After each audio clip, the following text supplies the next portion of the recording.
Hey guys, mtgnoob here with a deck tech slash recap.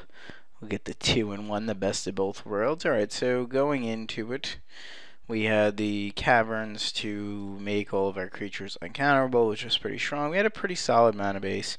5 plains, 2 forests, a mountain, 4 retreats, 4 gardens, 4 crags. Creatures, we have 4 champions, 2 mayors to give all our humans 4 mayors to give all our humans buffs, a striker at 4 to kind of get a big bonus from all our tokens and trample over. Hamlet Captain buffs everything when he attacks and blocks. Ash Zealot, pretty okay 2-drop, but more or less I'd say he's at least a 3-drop in the deck. Some token generation and Gather the Townfolk at 3, and Thatcher's Revolt at 4. Champion of Landhold gets a big boost off of the tokens and all your other creatures, and it makes things that have less power than it not good blockers. 3 Wild Beastmasters, which was good if, you know, in combination with this or this, so that you can give your guys a bonus. And finally, to cap everything off, 4 Hell Riders. So talking about the main deck, there's a lot of cards that were very underwhelming in my opinion.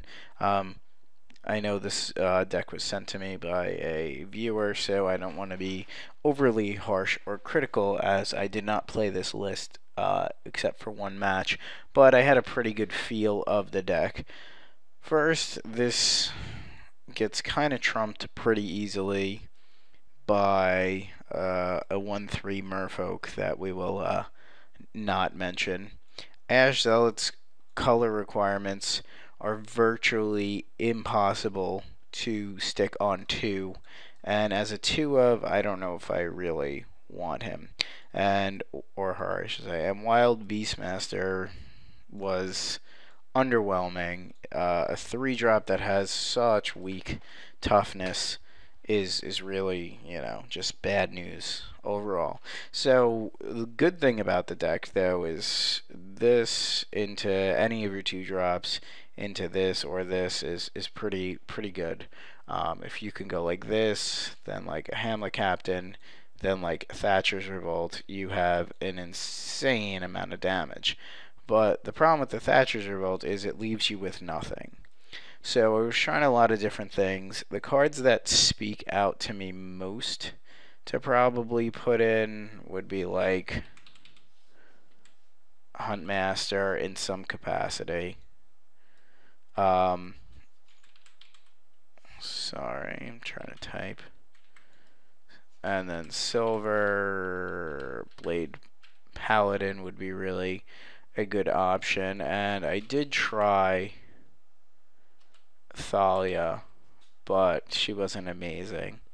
But as a 2-drop, the first strike's pretty good, and shutting off a lot of spells is pretty good. Another spell that I tried was Rancor, and I thought it was pretty good because slapping it on this or this was very strong. Also on a Beastmaster, it makes all your guys have 3/3.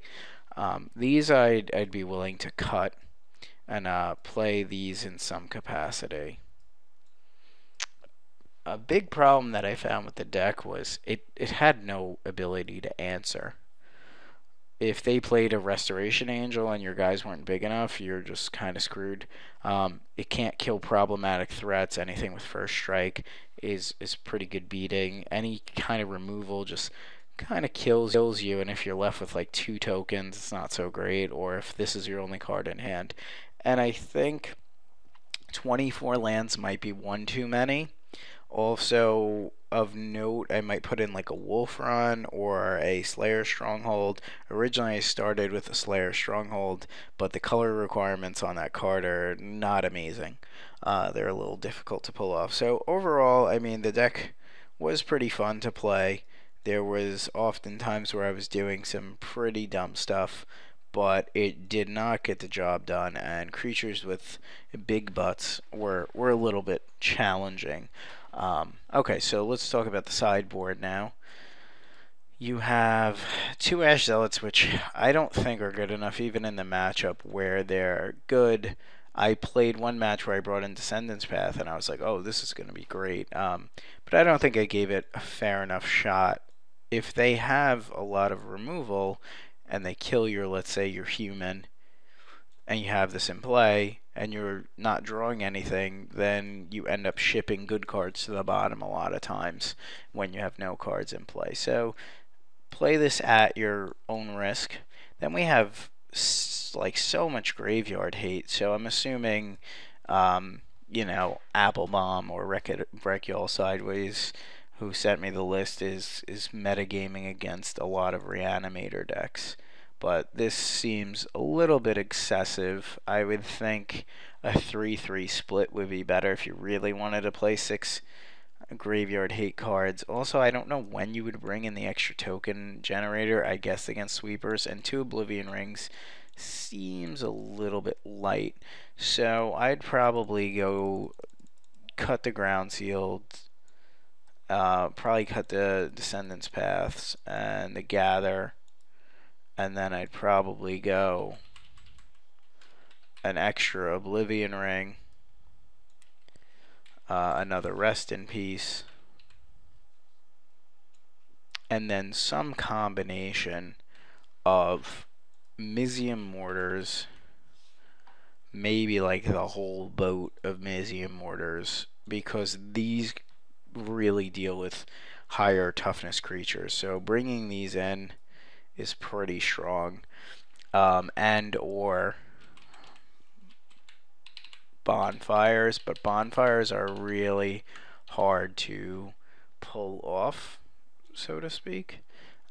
Since if you don't have the red source, especially with lands like Caverns, I think the Mizzium Mortars is a safer bet. You're probably not going to use it for overloading. Another card I was testing out but didn't really do great things for me because I don't think I played it well was Nevermore. But Nevermore is really strong against cards that are problematic for you. Like, naming Supreme Verdict is usually very strong, especially if you curve out nicely in the beginning. And naming like Sphinx's Revelation or Thragtusk, things that you can't deal with and they're gaining life. Even Terminus or a Planeswalker, it's pretty strong. And the last card that I would say might have some relevance, believe it or not, is Centaur Healer, because against the aggro matches, you're really not gonna win. You're trying to just punch them in the face, and a lot of times the other aggro matches have just better removal. So I don't know if I want 2 Nevermores versus 3. I don't like all these white enchantments, because when you bring this stuff in, I could say maybe you need 3 Centaur Healers or 3 Mizzium Mortars and the full set of Centaur Healers. Like that would be a good sideboard.